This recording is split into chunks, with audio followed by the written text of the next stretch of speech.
honored to welcome and present Rikke Hansen Barnabas Wetton, both from the Kolding School of Design in Denmark, both returning guests. I'm really happy to stress this. They're coming back here after 2 years. We're really happy to have you here again, and we can fix an appointment in 2 years' time. Okay. So yes, they did here a workshop 2 years ago, and then they came again to work with our third-year students, this time again for a week workshop, and we're really thankful for that. Rikke Hansen is a designer, lecturer, study coordinator at the department at Kolding, previously the head of department, and also a horsewoman, which means she's a professional horse rider. And Barnabas Wetton is British by origin, sorry? Yes, is not a professional horse rider. Okay, she's not a professional, she will explain. You're not. Barnabas is not a professional horse rider. Can you ride horses at all? No, he's British and he cannot ride horses. And he's living in Denmark for quite a while. Designer, artist, and previously a journalist for the BBC. Some of his works were exhibited at the MOMA in New York, and Barnabas and Rikke will talk about Danish design, or not, or not. Thank you. Thank you very much. Shalom. Oh, thank you. Thank you very much, everybody. Danish design. Hands up who has a sense of Danish design, sort of. It's like wood, isn't it? It's like wood and blonde women who do that. We don't really think like that anymore. And what we'd like to do is try and look at how we as a design university approach new ways of solving problems. I nearly said making problems, and new ways of moving forward within the field of design, because the world is changing, we need to change with it.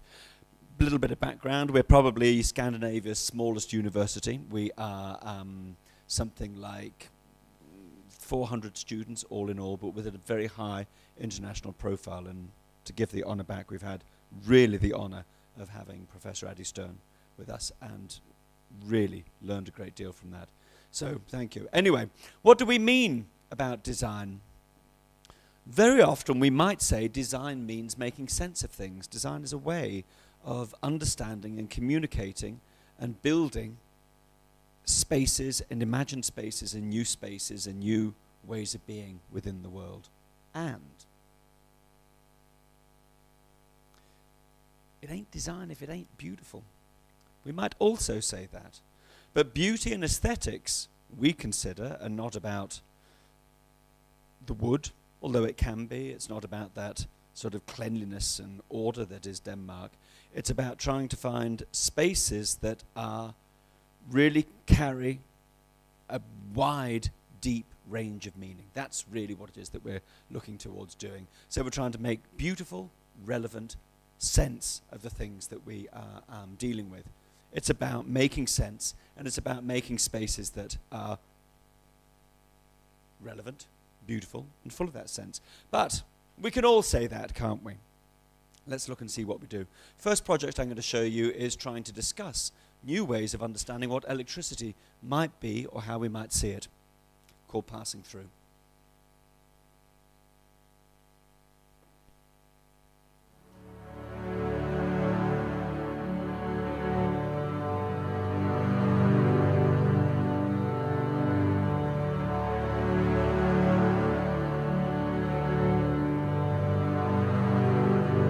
Like a wave in the physical world,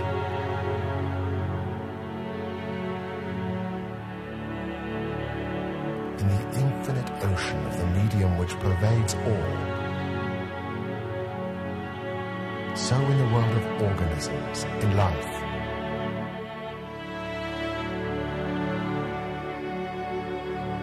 An impulse started, proceeds onward, at times maybe with the speed of light, at times again so slowly that for ages and stages it seems to stay.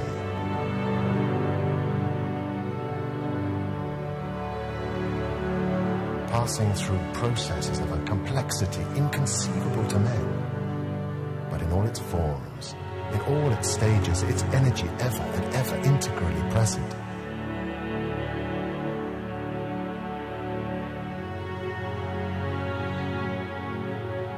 A single ray of light from a distant star falling upon the eye of a tyrant in bygone times may have altered the course of his life, may have changed the destiny of nations, may have transformed the surface of the globe.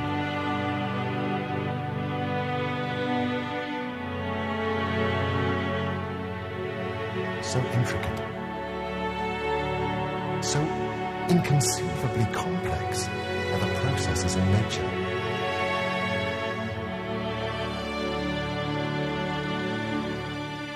In no way can we get such an overwhelming idea of the grandeur of nature than when we consider that in accordance with the law of the conservation of energy,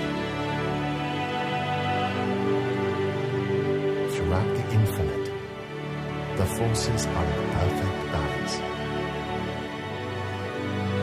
And hence, the energy of a single thought may determine the motion of a universe.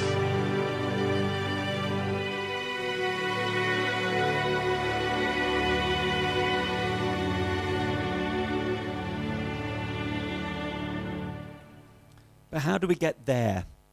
How do we understand what it means to work with students? In what ways do they work? Rikke. Thank you. One of the first things when our students start at our university is that we teach them how to understand people, how to understand, to make products for users. So this is the next thing we're going to show you is a first year course. It's their second week at the school, so we don't start with teaching them illustration, graphic design, interaction. We teach them to understand people. And I'm going to show you an example of, this is a sketch. This is a project where the students work with the Danish railway, and they had to kind of work, how is it to take the train every day back and forth to work or to school, and how can we kind of get around your personal space. So this is a prototyping of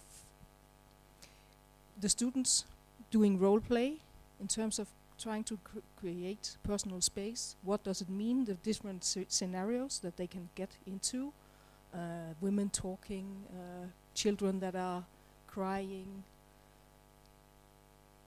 and then also sketch in terms of how does the mood for the certain person that we're following change in order to communicate. I'll put a little.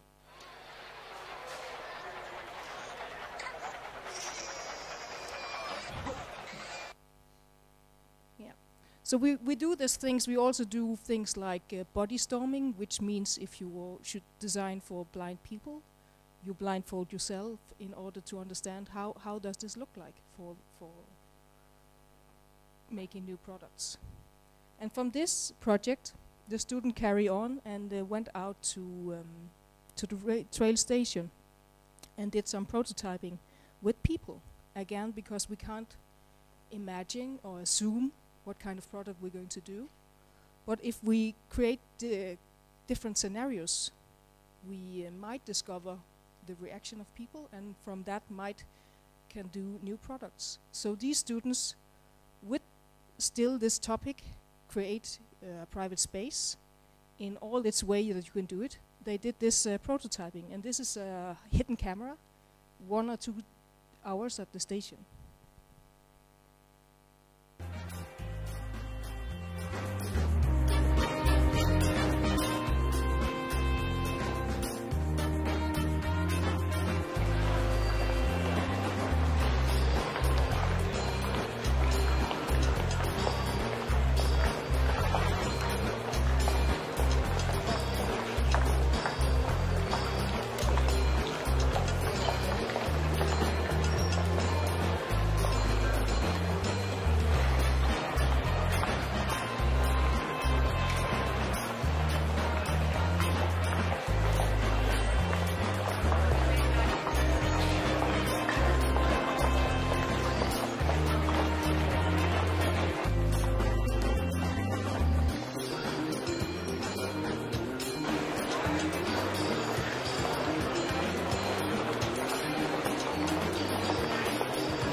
Yes, so these kind of things we can't imagine as designers, but going out and prototype and test how people react, we might get some ideas of how to do a concept out from this idea.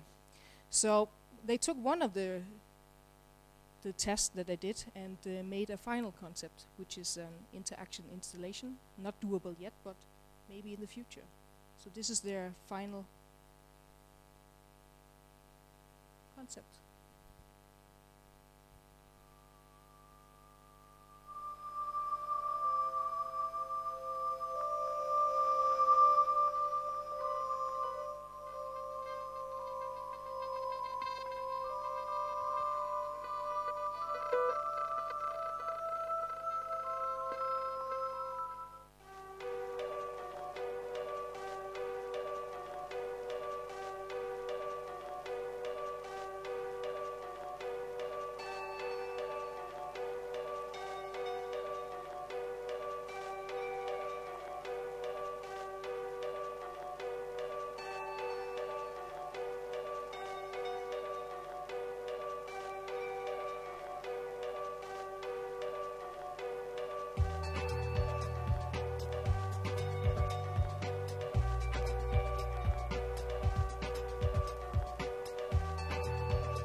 And so what we can see there is basically the kind of progression that we'd like to do with our students.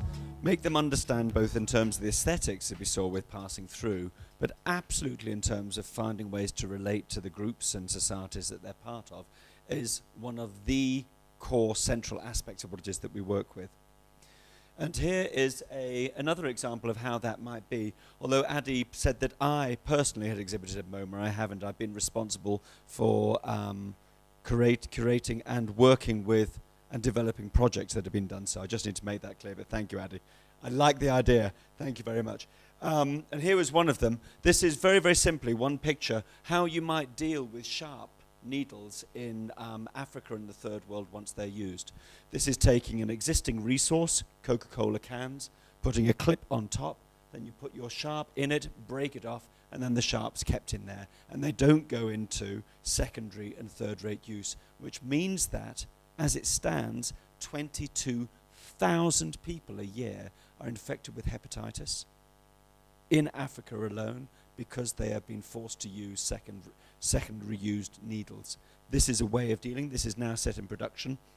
It's part of the Poem collection of MOMA, won the Index Prize, and is now in full production and full distribution in Africa.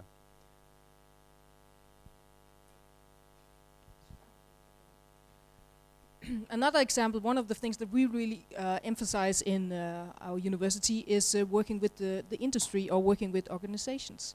And on the third year we did a data visualization project working with the Danish police, because the Danish police came to us with statistics which they, in terms of communication, were difficult to read, were difficult to make decisions from, and they basically hated this tool they had.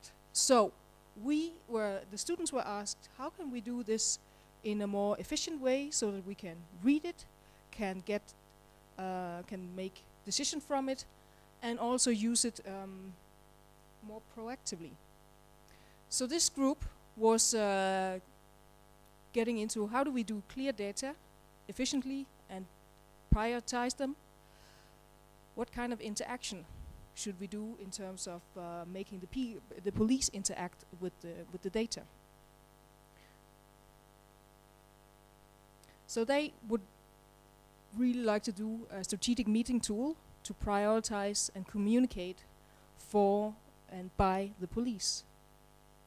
And they were looking at the existing identity that the police has and using these little sticks, which is apart from the police cars, in terms of making data from it. And the sticks, the direction of the sticks is a way to show if crime is going forward, if it's coming more crime, or if it's falling, and also if nothing is happening. So,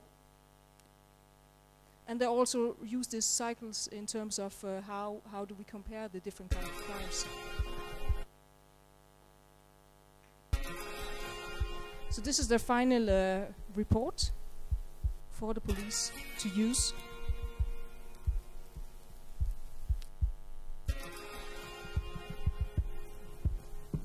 So it's combining the different information from the cities, how much crime, and if it's going forward, backward, or is static.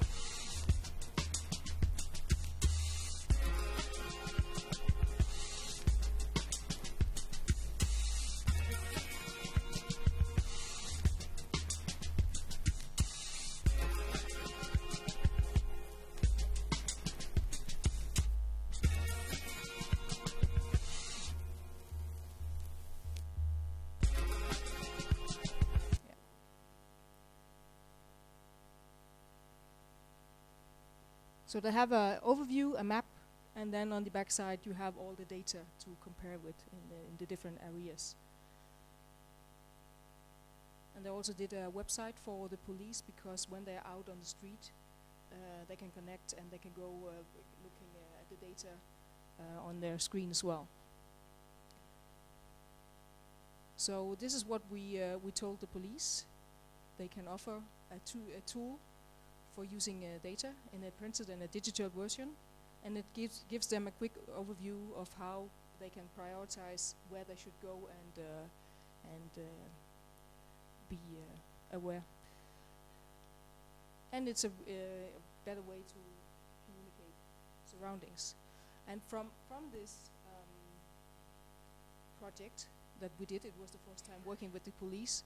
We now try to do cooperation together with them, both in doing a PhD on data visualization, but also do more projects together with them. Because one of the really, really interesting things for us when we worked with the police was that they never work with designers. The police is used to always do their problems themselves.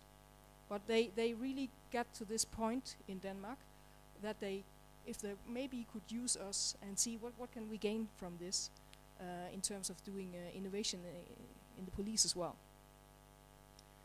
So that's what we're going to do, and I think the next we're going to do with them is working with the service design, because police in Denmark is really, really more and more getting a service organization instead of going out and putting people to jail. Thank you. Here's a project, another museum and modern art project that we worked on. This is a how to disappear kit. How to disappear is a very interesting thing. What we looked here at was the comparing British surveillance with Danish surveillance. Danish surveillance from the state generally comes through personal numbers and is a hidden kind of surveillance. British surveillance is very, very, we also do this, the British read your emails, you Israeli read your own emails. But here, what we were looking at was how you might compare visual surveillance with digital surveillance. And we made a box called a How to Disappear kit. The only place you could buy this box in Denmark was from these very, very Danish, I don't know if you recognize what these might be. Hands up if you recognize them. Thank you. One person who's been to Denmark. Thank you, Yaden. What these are small, they're small boxes that you can buy. When I first moved to Denmark, you could buy 3 things in these boxes at any time, day or night. You could buy number 1, cakes. You could buy number 2, fishing tackle. And you could buy number 3, pornography. So what it is that we did, we sold these in old video boxes, a how to disappear kit that taught you how to disappear. This was a book that described all the different ways you're being surveilled. Here, for example, if you put a stone in your shoe, you will disappear from the kinds of visual surveillance that recognize you're walking. I doubt you Israelis will remember, but a number of years ago, the Swedish foreign minister was murdered.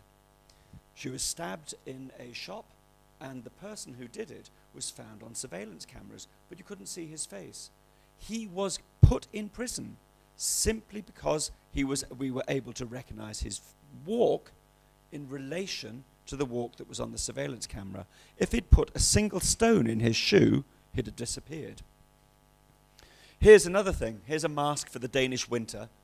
Yes, Yarden, isn't it like that? It's actually like that at winter. It's hellish. So this is a mask you can put on and not have face recognition. When the light comes back, you can put a moustache on. You're not going to be recognized. This was taken up by the Museum of Modern Art too. We sold 500 kits, and I kid you not, we sold 300 of these kits in one go to Baghdad Museum. Take that.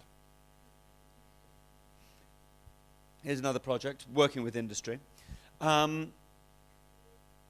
Every week, ships sink, quite literally.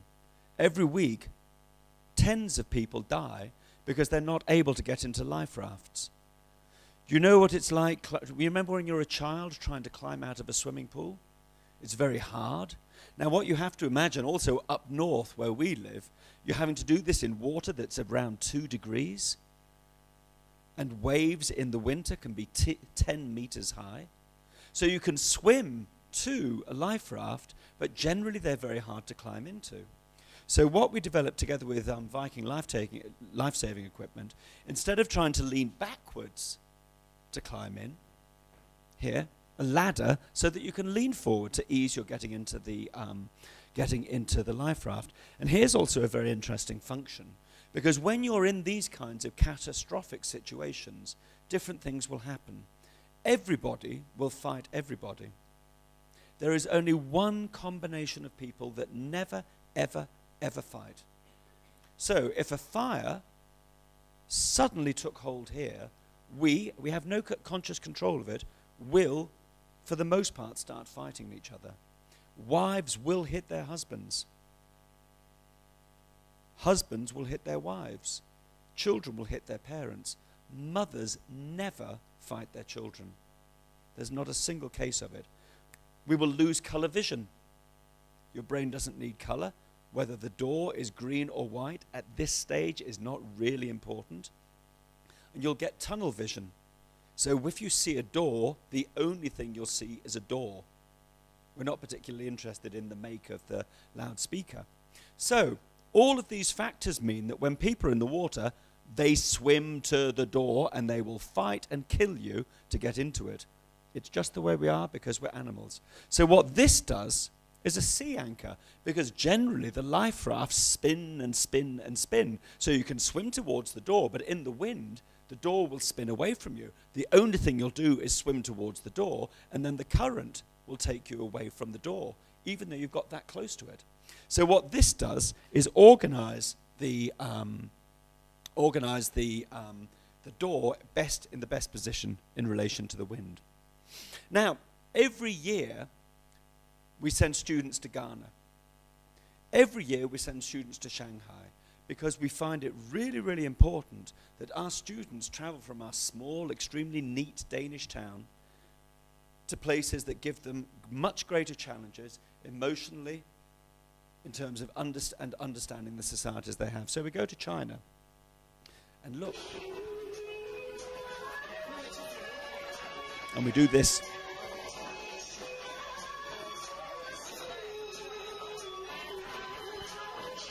And what you can see there, or what we saw, was a student working, as we see it. Is it like also for you wonderful guys we're working with today, we ask you to go out on the streets and try and understand things. This is a student trying to understand what it means to be in China, where we dance, but where you dance publicly.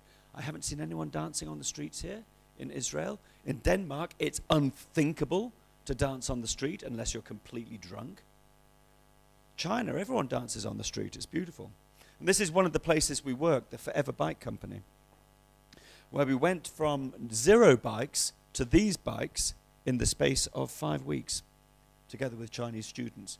This is a very interesting one because we chose not to sign a copyright agreement with the Forever Bike Company because we knew if we did, they didn't it wouldn't help.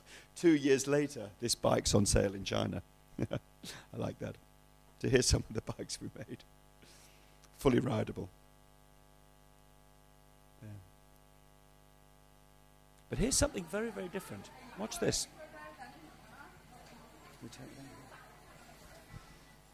The 2 years later, we worked with food in China. And what you can see here produces something like 30% of all the food oil in China, in the cities. It's called gutter oil.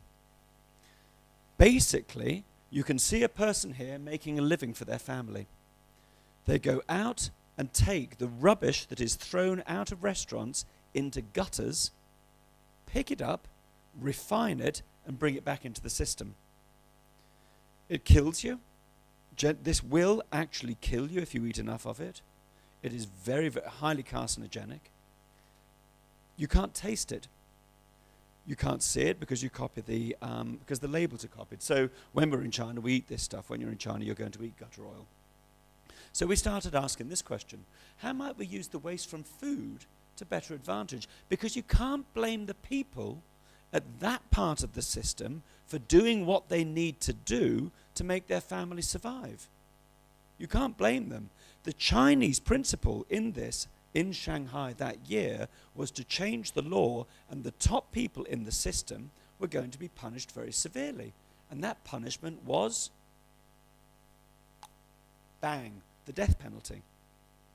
This was being discussed when we were there. We're soft British Danes. We think maybe the death penalty might be a bit hard. Can we do something else about it? So we start looking, what's food waste? Look, here's some of the stuff being produced. And when does food become waste? These are questions we might ask.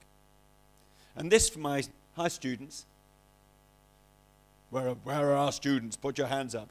This is an example of prototyping, like we're talking about. So what people are doing here is building strange timelines. This actually was a game they played with the Chinese, where they played with food. So they took this onto the streets, unable to speak Chinese, with their Chinese students, and started playing, literally getting people to play. At what point they understood food to be waste, at what point recycling food was acceptable, when it wasn't acceptable, what kind of punishments should be available, not available, for putting the food into the system that kills us. This was a way that we understood prototyping then. Here we go, bring it on. Coming now.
So this is the kind of innovation we also try and demand of our students, where they see themselves as designers who are acting in terms of innovation as well as other methodologies. So what we did here, no time's of the essence, so we're going to have to move forward quite quickly, was look at developing systems in what it was possible, and also with industrial designers in China develop ways of reusing and refinding uses for the oil and for the people living from it in order to make a whole system of communication work. Also by giving touch points on the gutters that allow people who understand, we saw the people, they understood they were doing something illegal, could then become part of a system that was legal, and try and use the resource of people making a living for themselves into a system that will then support, both in terms of tax, in terms of self-image, and in terms of the wider society, something that is positive. So we're not only about developing products, we're about developing whole systems. This is another example of one of the courses we do. It's quite new. We did it for, I think, 2 years now. But again, one of the things that we really try to knock our heads around is what are we going to do in the future, and how do we design future things? So on the third year, we do a course in design fiction. And this is this year it was the topic was, how does Copenhagen look in 2050? There's a war going on, everything is destroyed. What are we going to do? What is values? So this group were looking into marriage. How much are you willing to offer in terms of getting married to another person? So they did this concept, which was, if you're going to get married, you have to offer your finger. You have to let one of your fingers go. And they did a whole ritual. This is the finger guillotine, where you get it cut off. And you collected the blood into a glass, because there was the ritual was not only the ritual of marriage, it was also the ritual of eating. So there was a specific recipe for this ritual. A cook had to make a dish out from the finger, and it has to be a dish which was sweet and bitter, tender and tough, soft and breakable, and it must be mouth-watering and repulsive. So this is they did a book where they described the dinner and how it should be, and also when you're cutting off your finger, of course, you lose a lot of blood, but you drink it together with your new partner. This is another project that we just did. We finished it 5 days ago. 5 days. Just before getting on the plane to Tel Aviv, we did this project with the second year students in cooperation with a company called SoundCloud. Do you know SoundCloud? Anybody not know SoundCloud? Good. One of the things that we try to do in this course is, because we have communication design free directions, you can do illustration, graphic design, and interaction. We really try to engage our students to not think of borders in the profession, and also try to challenge them. How do they do a project, a task demanding from SoundCloud? So they had to kind of look at SoundCloud, at the digital interface, and make suggestions for how can they do it better in terms of making new services or products for their customers. And what we're seeing here is a poster one of the group did. They took the word Berlin and they scanned it. They had earplugs on the ears, and they were hearing different kind of musics, Beethoven, and then just simply moved the scanning in the scanner. So they did different kinds of prototyping with the sound.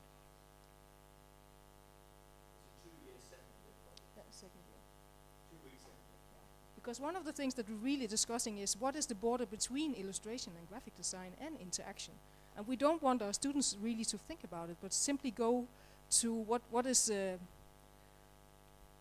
best way of solving this product, and then make a solution.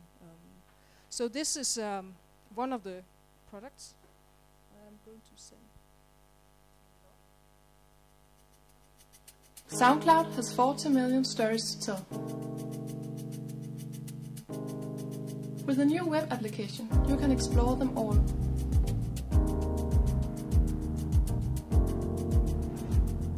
This is Lindsay.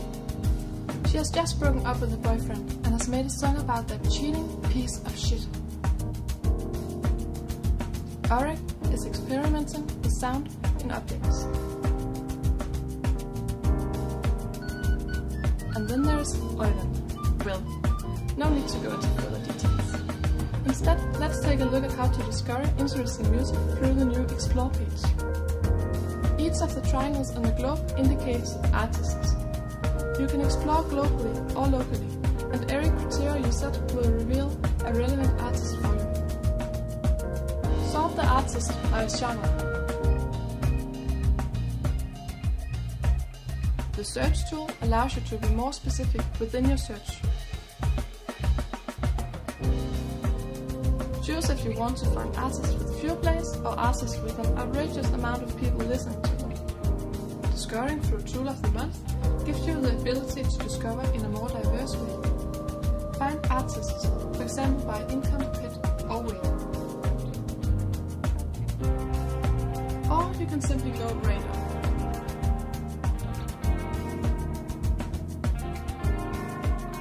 Explore the story of Lindsay, Ulrik, Oyvind, or the 40 million other artists.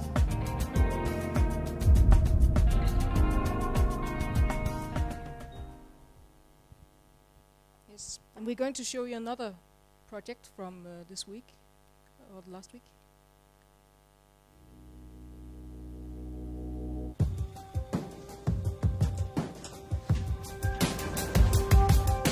Every city has its own rhythm.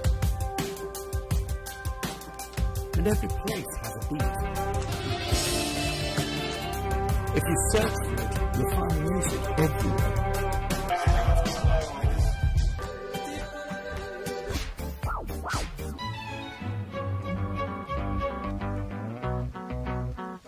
This is the new way to explore music.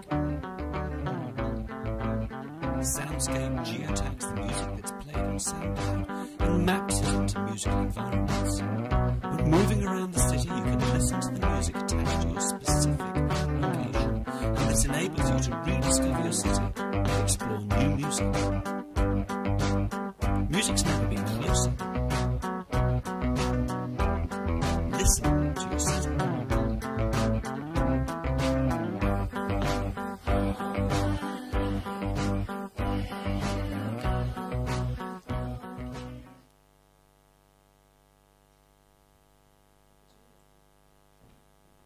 We know that every year you guys go to Milan, don't you? This is some of the projects that we do in our Milan work. Bring it on. This was a fantastic. We do this in conjunction with companies, where we try to challenge the companies about the way they can understand their own materials and productions, and what it means to work with things. This was a guy called Brent Fransen, who was working with a carpet maker, who made his own self-image from carpet in hundreds of layers, and then made a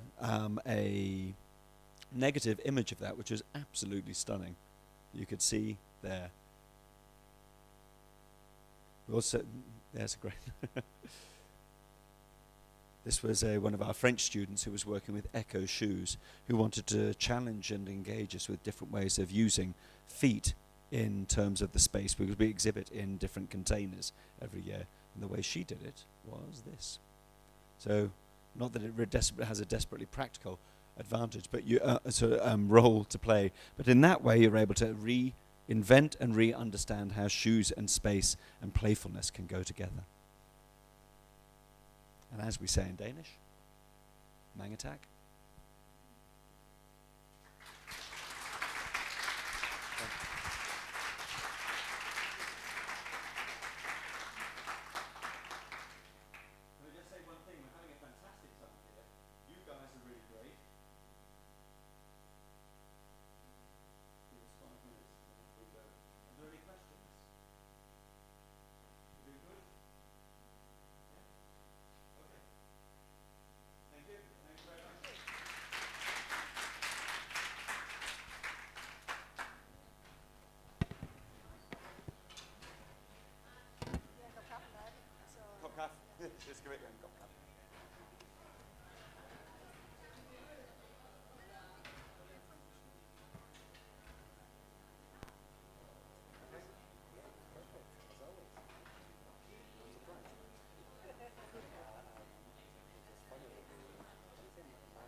Sorry, magnetak means thank you. Many thanks. As we say in Danish, thank you. Goddag. Yes. Thank you, Andy. It took a second to figure out that this is what you mean. Because we were so aware that we'd started a quarter of an hour late. We needed to finish at 2, so we were sort of racing through it. Yes, the BBC. You say finish at 2. You say finish at 2, we finish at 2. You said finish at 2.